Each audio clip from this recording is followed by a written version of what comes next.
Hello பசங்களா. So 10th English public எக்ஸாமில் அட்வர்டைஸ்மெண்ட்டில் எப்படி 5 out of 5 வாங்குறது அதை பற்றி தான் இந்த ஷார்ட்ஸில் பார்க்க போகிறோம். ஸோ இந்த ஷார்ட்ஸ்க்கு ஒரு லைக் பண்ணிவிட்டு உங்கள் ஃப்ரெண்ட்ஸ் எல்லாருக்கும் ஷேர் பண்ணிவிட்டு நம்ம ஏஆர் அகாடமிக் கோர்ஸ் வந்து மறக்காமல் சப்ஸ்கிரைப் பண்ணி அண்ட் நெக்ஸ்ட் உங்களுக்கு என்ன 5 மார்க் வேணும், என்ன டாபிக், ஸோ இப்போ நோட்டீஸ் ரைட்டிங் கமெண்ட் பண்ணுங்கள். நம்ம அதுக்கான கவர்மெண்ட் மார்க்கிங் ஸ்கீம் ப்ளஸ் அது எப்படி எழுதணும்னு நான் சொல்லிடுறேன்.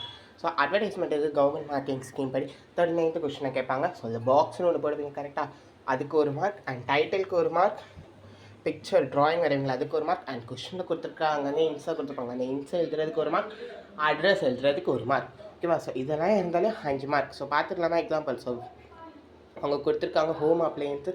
ஸோ 8 பாக்ஸ் போட்டுக்கோங்க. ஹெட்டிங்கு கேபிட்டல் மட்டும்தான் இருக்கணும். அண்ட் கீழே அட்ரஸ் எழுதிக்கோங்க. அண்ட் அவங்க கொடுத்துருந்த இன்ஸ் ஒரு சைடு, டயக்ராம் ஒரு சைடு, ஆஃபர்ஸ் எல்லாமே ஒரு சைடாக இருக்குது. ஓகேவா? ஸோ நெக்ஸ்ட் என்ன வேணும்னு மறக்காமல் கமெண்ட் பண்ணுங்கள். அண்ட் அட்வர்டைஸ்மெண்ட்டுக்கு ஒரு வீடியோவே நம்ம அப்லோட் பண்ணியிருக்கோம்.